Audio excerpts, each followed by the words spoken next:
یاجوج اور ماجوج۔ یہ داستان ہے کس پر؟ تاریخ کی کتابوں کے مطالعے کے بعد لوگوں نے ذوالقرنین کی شخصیت اور سدھ ذوالقرنین سے متعلق مختلف اندازے لگائے۔ سدھ ذوالقرنین کہاں واقع ہے؟ تو اس میں بھی اختلافات ہیں، کیونکہ آج تک ایسی 5 دیواریں معلوم ہو چکی ہیں جو مختلف بادشاہوں نے مختلف علاقوں میں مختلف ادوار میں جنگجو قوموں سے حملے سے بچانے کے لیے بنوائی تھیں۔ دیواریں چین لوہے اور تانبے سے بنی ہوئی نہیں ہیں، نہ وہ کسی چھوٹے کوہستانی درے میں ہیں۔ ایک اور حدیث میں آتا ہے کہ یاجوج ماجوج ہر روز اس دیوار کو کھودتے ہیں اور پھر کل کے لیے چھوڑ دیتے ہیں۔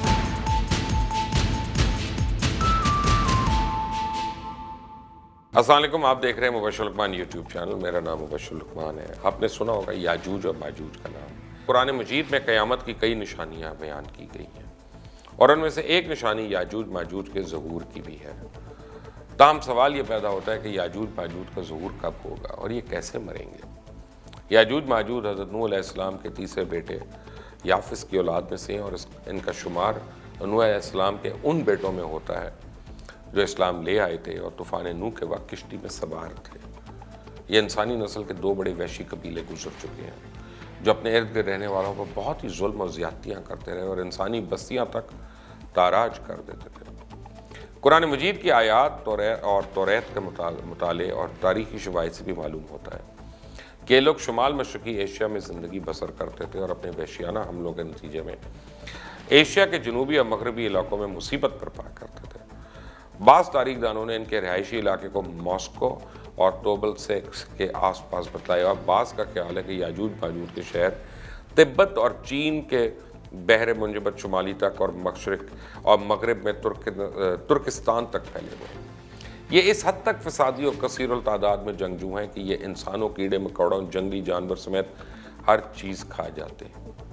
کیا آپ بھی وہی سوچ رہے ہیں جو میں سوچ رہا ہوں؟ بٹ اینی وے، حضرت ذوالقرنین کے زمانے میں یاجوج ماجوج کے حملے وبال جان بن گئے تھے۔ ان کی روک تھام کے لیے ذوالقرنین نے پہاڑوں کے مابین اونچی اور مضبوط سد یعنی دیوار ایک تعمیر فرمائی۔ ذوالقرنین اور سد ذوالقرنین کا ذکر تو قرآن کریم کی سورہ الکہف میں بھی موجود ہے۔ جس ذوالقرنین کا قرآن مجید میں ذکر ہے، تاریخی طور پہ وہ کون شخص ہے؟ تاریخ کی مشہور شخصیتوں میں سے یہ داستان ہے کس پر؟ اس سلسلے میں مفسرین کے درمیان اختلاف ہے۔ تاریخ کی کتابوں کے مطالعے کے بعد لوگوں نے ذوالقرنین کی شخصیت اور سدھ ذوالقرنین سے متعلق مختلف اندازے لگائے۔ بہت سے قدیم علماء اور مفکر سکندر اعظم کو ہی ذوالقرنین مانتے تھے، مگر بعض اس کا انکار کر کے یہ دلیل پیش کرتے ہیں کہ ذوالقرنین دراصل حضرت سلیمان علیہ السلام کا خواب تھا۔ جدید زمانے میں کچھ مفکرین جو ہیں وہ ذوالقرنین کو قدیم ایرانی بادشاہ سائرس اعظم، کورش العظم کا دوسرا نام قرار دیتے ہیں۔ یہ نسبتاً زیادہ قرین قیاس ہے، مگر بہرحال ابھی تک یقین کے ساتھ کسی شخص کو اس کا مصداق نہیں ٹھہرایا جا سکتا۔ ذوالقرنین کی بابت قرآن مجید نے صراحت کی ہے کہ وہ ایسا حکمران تھا جس کو اللہ نے اسباب و وسائل کی فراوانی سے نوازا تھا۔ وہ مشرق اور مغربی ممالک کو فتح کرتا ایک ایسے پہاڑی درے پہ پہنچا جس کی دوسری طرف یاجوج اور ماجوج تھے۔ قرآن کریم کی سورہ کہف میں بحوالہ یاجوج ماجوج ذوالقرنین کے حالات بیان کرتے ہوئے فرمایا گیا کہ جب اپنی شمالی مہم کے دوران 100 دیواروں یعنی پہاڑوں کے درمیان پہنچا تو وہاں اسے ایک ایسی قوم ملی جس کی زبان ناقابل فہم تھی۔ جب ترجمان کے ذریعے گفتگو ہوئی تو انہوں نے عرض کیا کہ یاجوج ماجوج اس سرزمین پر فساد پھیلاتے ہیں، لہٰذا تو ہمارے اور ان کے درمیان ایک سد دیوار قائم کر دیں۔ چنانچہ پھر یہ تفصیل ہے کہ کس طرح ذوالقرنین نے اس قوم کو یاجوج ماجوج کی یلغار سے بچانے کے لیے ایک دیوار بنائی، اور جو دیوار بنائی گئی وہ کوئی خیالی یا مانوی نہیں بلکہ حقیقی اور حقیقی دیوار ہے جو کہ لوہے اور پگھلے ہوئے تانبے سے بنائی گئی تھی، جسے وقتی طور پہ یاجوج ماجوج کا فتنہ ٹھپ گیا۔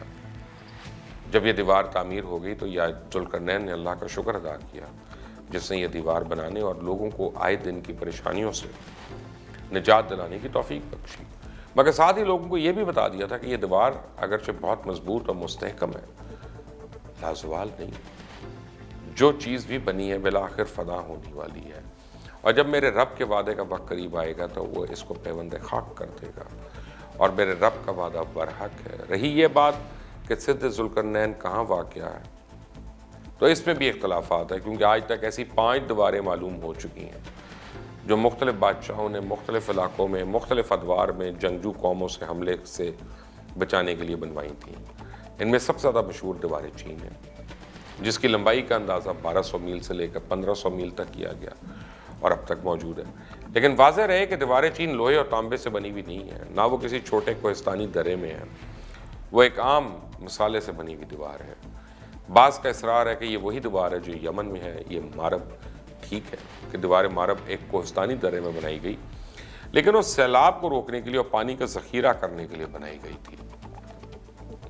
ویسے بھی وہ لوہے اور تانبے سے بنی ہوئی نہیں ہے، جبکہ علماء دین اور محققین کی مختلف فقہ جو ہیں وہ ان کی گواہی کے مطابق سرزمین میں دریائے خضر اور دریائے سیاہ کے درمیان پہاڑوں کا ایک سلسلہ ہے، جو کہ ایک دیوار کی طرح شمال و جنوب کو ایک دوسرے سے الگ کر دیتا ہے۔ اس میں ایک دیوار کی طرح کا درہ بھی داریال موجود ہے، جو مشہور درہ ہے۔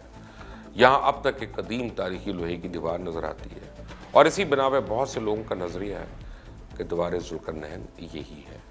اگرچہ سدھ ذوالقرنین بڑی مضبوط بنائی گئی، جس کے اوپر چڑھ کر یا اس میں سوراخ کر کے یاجوج ماجوج کا ادھر آنا ممکن نہیں، لیکن جب اللہ کا وعدہ پورا ہوگا تو وہ اسے ریزہ ریزہ کر کے زمین کے برابر کر دے گا، اور اس وعدے سے مراد قیامت کے قریب یاجوج ماجوج کا ظہور ہے۔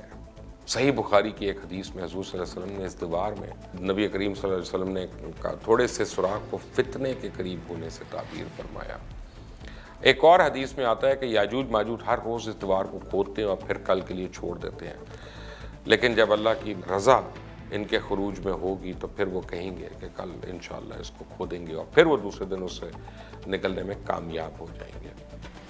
زمین میں فساد پھیلائیں گے، یعنی انسانوں کو بھی کھانے سے گریز نہیں کریں گے، تو اللہ کی طرف سے حضرت عیسیٰ علیہ السلام کو حکم ہوگا کہ مسلمانوں کو ایک طرف جمع کر لیں، کیونکہ یاجوج ماجوج کا مقابلہ کسی عام آدمی کے پاس میں نہیں ہوگا۔ حضرت عیسیٰ علیہ السلام اور ان کے ساتھی اس وقت ایسی جگہ کھڑے ہوں گے جہاں غذا کی سخت قلت ہوگی، پھر لوگوں کی درخواست پہ سیدنا عیسیٰ علیہ السلام یاجوج ماجوج کے لیے بد دعا فرمائیں گے۔ بس اللہ تعالیٰ ان کی گردنوں اور کانوں میں کیڑا پیدا کرے گا، جو بعد میں پھوڑا بن جائے گا، جس کے پھٹنے سے یہ ہلاک ہونا شروع ہو جائیں گے، سب کے سب مر جائیں گے۔ ان کی لاشوں سے ایک بالش زمین بھی خالی نہیں ہوگی، اور ہر طرف ان کی لاشوں سے گندگی اور بو اور تفنن پھیل جائے گا۔ پھر عیسیٰ ابن مریم دعا کریں گے تو اللہ جل شانہ اونٹ کی گردن برابر پرندے بھیجیں گے، جو ان کی لاشوں کو اٹھا کر جانے کہاں لے جائیں گے، اور پھر ایک بارش ہوگی جس سے ساری زمین شفاف ہو جائے گی اور ہر طرف ہریالی اور خوشحالی ہوگی۔ صحیح مسلم میں نواس بن سمان کی روایت ہے کہ یاجوج ماجوج کا ظہور حضرت عیسیٰ علیہ السلام کے نزول کے بعد ان کی موجودگی میں ہوگا، جس سے ان مفسرین کی تردید ہو جاتی ہے جو کہتے ہیں کہ ترتاریوں کا مسلمانوں پر حملہ یا مونگول ترک، جن میں چنگیز بھی تھا، یا روسی اور چینی قومیں، یہی یاجوج ماجوج ہیں جن کا ظہور ہو چکا ہے، یا مغربی قومیں ان کا مصداق ہیں کہ پوری دنیا میں ان کا غلبہ اور تسلط ہو۔ یہ سب باتیں غلط لگتی ہیں، کیونکہ یاجوج ماجوج کے غلبے سے سیاسی غلبہ مراد نہیں، بلکہ قتل و غارت گری، شر و فساد کا وہ عارضی غلبہ ہے جس کا مقابلہ کرنے کی طاقت مسلمانوں میں نہیں ہوگی۔ تاہم پھر وبائی مرض سے سب کے سب آن واحد میں لقمہ اجل بن جائیں گے۔ اللہ تعالیٰ کا فرمان ہے سورہ کہف میں، اور یہاں تک کہ وہ دیواروں کے درمیان میں پہنچا تو دیکھا کہ ان کے اس طرف کچھ لوگ ہیں، بات کو سمجھ نہیں سکتے۔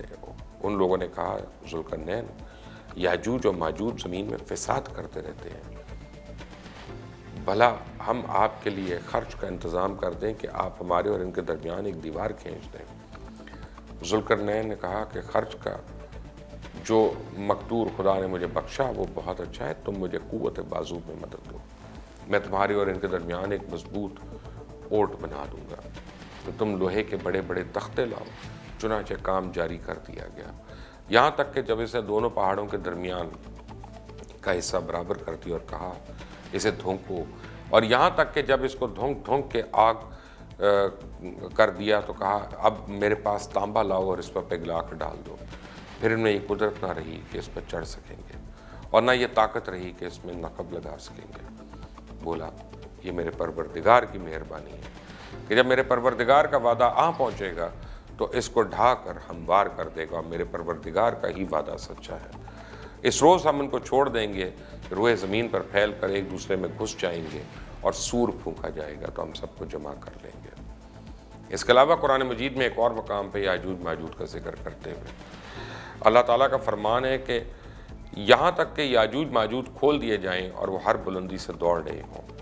اللہ نے بنی آدم کو 10 حصوں میں تقسیم کیا، 9 حصوں میں یاجوج ماجوج بنائے اور باقی ایک حصے میں باقی کے تمام عام انسان۔ اللہ تعالیٰ ہم سب کو اس طرح کے شر اور ہر آنے والے شر سے، چاہے یاجوج ماجوج ہو، چاہے دجال ہو یا کوئی اور ہو، ان سے محفوظ رکھے اور ہماری اولادوں کو بھی ان سے پناہ میں رکھے۔ Until the next time، اللہ حافظ۔